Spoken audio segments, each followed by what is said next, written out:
Chettinad Cement, 64 years of excellence. Your perfect concrete choice. தமிழக சட்டப்பேரவை செயலாளர் சீனிவாசன் பணி நீட்டிப்பிலிருந்து விலகியதாக தகவல் வெளியாக இருக்கிறது. ராஜினாமா செய்திருக்கிறார். விவரங்களோடு செய்தியாளர் பாஸ்கரன் இணைந்திருக்கிறார். பாஸ்கரன், இவருடைய ராஜினாமா தொடர்பான விவரங்களை பதிவு செய்யுங்க. சட்டப்பேரவை செயலாளர் சீனிவாசன் டிசம்பர் மாதம் 2023 ஓய்வு பெற்றார். அவருக்கு 3 ஆண்டுகள் பணி நீடிப்பு என்பது வழங்கப்பட்டது. அந்த வகையில மீண்டும் 2023 முதல் பணி நீடிப்பில் இருந்தார். தமிழகத்துடைய சட்டப்பேரவை செயலாளராக சீனிவாசன் தொடர்ந்து பணி நீடிப்பு வழங்கப்பட்டு அண்மையில கூட மே 13ஆம் தேதி அன்று பெரும்பான்மை அரசினுடைய பெரும்பான்மைக்கான வாக்கெடுப்பு நடைபெறும் போது அப்போது கூட சட்டப்பேரவை செயலாளர் சீனிவாசன் அப்போது பணியில இருந்தார். அவர் இந்த பெரும்பான்மை நிரூபிக்கக்கூடிய அந்த நடவடிக்கையில சட்டப்பேரவை செயலாளர் கவனம் செலுத்தி சபாநாயகருக்கு உறுதுணையாக இருந்து பல்வேறு தொடர் நடவடிக்கை எல்லாம் மேற்கொண்டார்.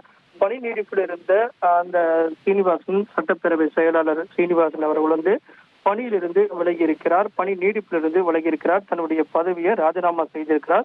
சபாநாயகரிடம் அதற்கு உண்டான கடிதத்தை கொடுத்திருக்கிறார் அப்படிங்கிறது தற்போதைய தகவலாக இருக்கிறது. தமிழக சட்டப்பேரவை செயலாளருடைய பங்கு என்பது முக்கியத்துவம் வாய்ந்த பங்கு.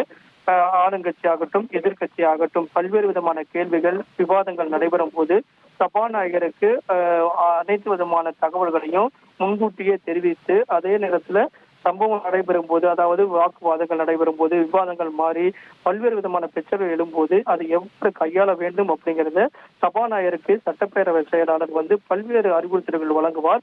அதன் அடிப்படையில் சபாநாயகர் உடனுக்குடன் முடிவெடுத்து அதன் அடிப்படையில் அவருடைய தீர்ப்பை எல்லாம் வழங்குவார். இது சட்டப்பேரவையோட செயலாளருடைய பங்கு என்பது தமிழக சட்டப்பேரவையில முக்கியமான ஒரு பங்காக இருந்து வருகிறது. அந்த வகையில சட்டப்பேரவை செயலாளர் நீண்ட அனுபவம் வாய்ந்தவர், பணி நீடிப்பில் இருந்தவர். சட்டப்பேரவை செயலாளர் சீனிவாசன் அவர் தன்னுடைய பொறுப்பை பதவியை ராஜினாமா செய்திருக்கிறார். பணி நீடிப்பிலிருந்து விலகி இருக்கிறார் அப்படிங்கிறது தற்போதைய தகவலாக இருக்கிறது. தமிழக சட்டப்பேரவையில அவருடைய பங்கு பெரிய பங்களிப்பாக இருந்தது.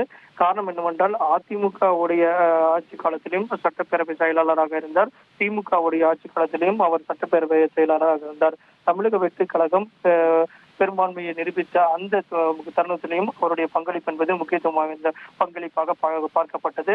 இது போல பல்வேறு விதமான அரசியல் கட்சிகள் தமிழக சட்டப்பேரவை செயலகத்துல இருக்கும்போது அவருடைய பங்களிப்பு என்பது பெரிய பங்களிப்பாக இருந்தது.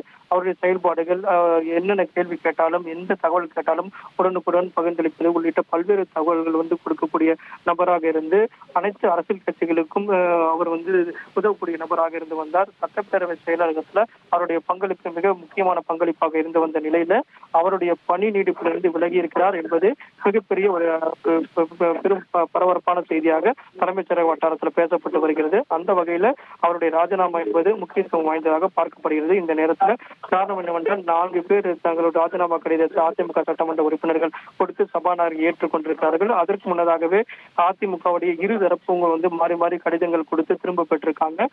25 பேருக்கு மீது நடவடிக்கை என்ன என்பது தொடர்பாகவும் சபாநாயகர் முடிவெடுக்க வேண்டிய நிலை இருந்தது. இந்த நிலையில் தான் சட்டப்பேரவை செயலாளர் தன்னுடைய பணி நீடிப்பை விலக்கிக் கொண்டு ராஜினாமா செய்திருப்பது முக்கியத்துவம் வாய்ந்ததாக பார்க்கப்படுகிறது. பெரும் பரபரப்பாகவும் பேசப்பட்டு வருகிறது தலைமைச் செயலகத்தில். உங்களுடைய தகவல்களுக்கு நன்றி பாஸ்கரன். தமிழக சட்டப்பேரவை செயலாளர் சீனிவாசன் ராஜினாமா செய்திருக்கிறார். விவரங்களை செய்தியாளர் பாஸ்கர் வழங்கிட கேட்டோம். Chettinad Cement, 64 years of excellence. Your perfect concrete choice.